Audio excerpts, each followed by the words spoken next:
everybody, welcome back to Sticky Floor Friday, the internet movie show that is devastated. Darren Aronofsky will not be directing Wolverine 2.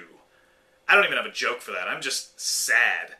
But we should have seen this coming. It's too good to be true, and he's done this to us before with Batman and RoboCop. You're a nerd tease, Darren Aronofsky. I need a hug. And luckily I get one in the form of our first movie, Paul. Now, where Aronofsky is a super hot chick who won't put out even though you took her to a fancy dinner and you paid for the valet because you thought that would impress her and you put on your nice cologne and a little tie and then she never called you back, Mandy.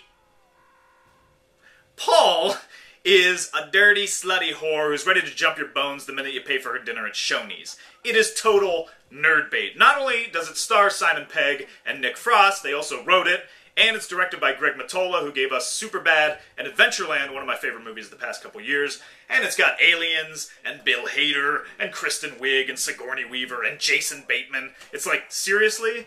This perfect storm of fan service is so irresistible to a nerd like me.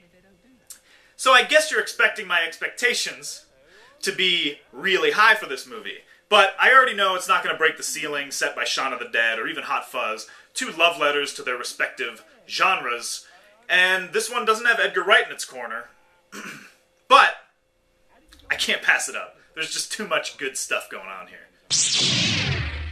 Alright, next up we have The Lincoln Lawyer, a courtroom drama that's most likely to tread familiar territory. It stars Matthew McConaughey, who we've seen in a courtroom before, but hey, at least there's no Kate Hudson to be seen, right? The trailer for this movie kind of reminds me of Primal Fear, that great Richard Gere, Ed Norton movie, with Ryan Philippe playing an ambiguous rich kid who may or may not have murdered a bunch of women. I don't know, I mean, if you're into courtroom dramas, this looks pretty solid. But there's something else that I noticed. You know how you can tell a shitty Matthew McConaughey movie depending on if he's leaning on a girl in the poster? Well, here's another secret. You can also tell if it's a serious McConaughey movie by the direction he's looking in the poster. If he's looking to the right of that poster, you know there's some serious shit going down, and it's happening, like, right over here. Alright, and finally we have Limitless, a movie that I think has a great premise.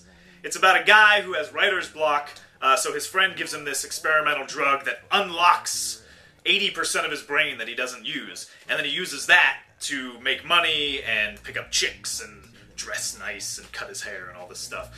And it has Robert De Niro not tarnishing his legacy? I mean, it just looks like a lot of fun.